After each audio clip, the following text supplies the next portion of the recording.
Guys, today we're going to be making a keto no bake cheesecake.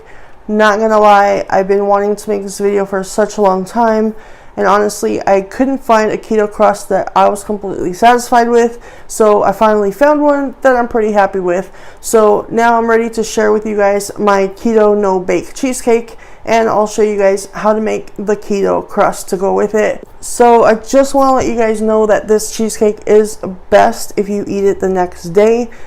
I normally refrigerate it overnight, but if you don't want to wait that long, then please make sure that you put it in the fridge for at least 6 to 8 hours. Also, if you guys are new here, if you like keto recipes, if you like them simple, budget friendly, and family friendly, please make sure you hit that subscribe button and hit that notification bell so that you can be updated every time we drop a video. So now let's go ahead and get started on making this keto no bake cheesecake.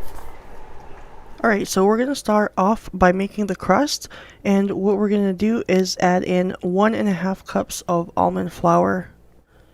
Now we're going to add in a 1/4 cup of powdered sweetener, and I'm using Lakanto monk fruit sweetener. And here I have 1 teaspoon of cinnamon powder, 2 teaspoons of vanilla extract, and the last thing we're going to add in is 1/3 cup of melted butter. And then, of course, we're going to do a pinch of salt.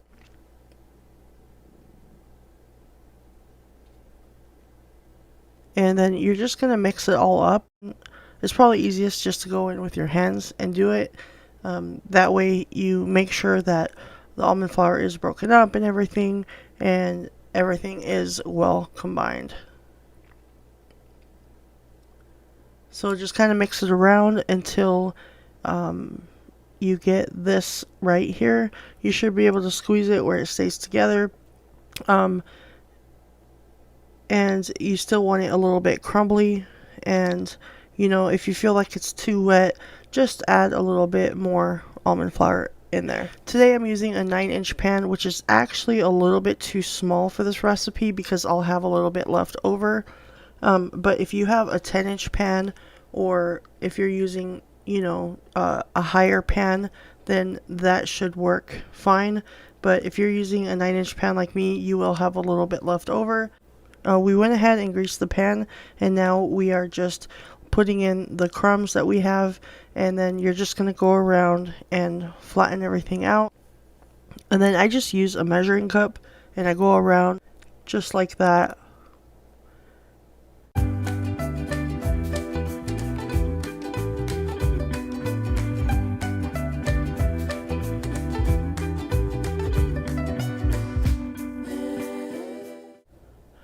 Okay, so we are all done, and now what we're going to do is we're going to go pop it in the freezer, and we're just going to leave it in the freezer while we do our filling. Okay, so to start with the filling, right here I have 2 8-ounce blocks of cream cheese. These are melted at room temperature. If you don't have time to melt them at room temperature, just put them in the microwave for like 10 to 15 seconds at a time. So first thing I'm going to do is take these 2 blocks of cream cheese and start mixing them in my hand mixer, and I just want to make sure that they are a smooth consistency. Alright, and there you go. This is what it should look like. It's really creamy looking, and that is how you want your cream cheese to look. We see that there's no lumps in it. I like to do it first to make sure. So now that we know it's lump free, we're going to add in some powdered sweetener, and here I have 3/4 cup, and you do want to make sure that you use powdered for this. And here I'm adding in 1/2 cup of sour cream,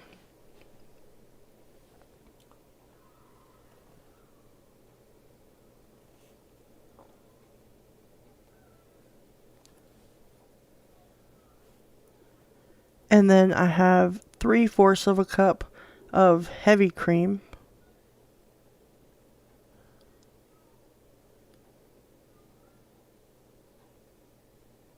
And here I have 3/4 cup of melted butter.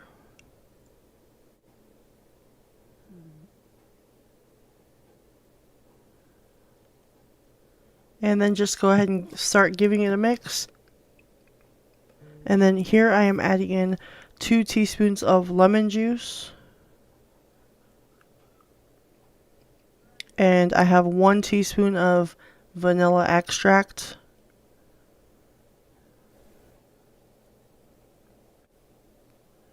And then I always do a pinch of salt and everything, so make sure you add your pinch of salt. And then mix it again.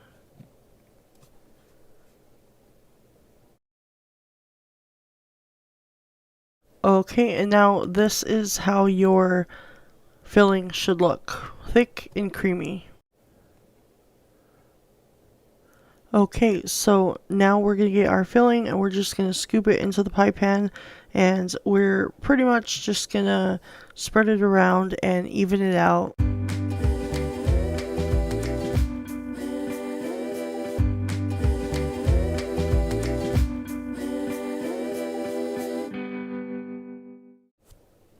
Now we're just going to put some saran wrap on top before we put it into the fridge. Now you want to make sure that you do keep it in the fridge for at least 8 hours. I normally do overnight. For some reason this cheesecake tastes really extra good the next day. So this is what I did with the others, just to show you. I put them in these little containers and then I just pop them in the freezer. Alright guys, and that is how you make a Keto No Bake Cheesecake. Feel free to top it with whatever you want. You don't even have to have a topping on this at all. It is good with no topping, but we had some strawberry topping left over, so we went ahead and topped it with that. Please, if you guys like this video today, please make sure you give it a thumbs up, and I'll see you on the next one.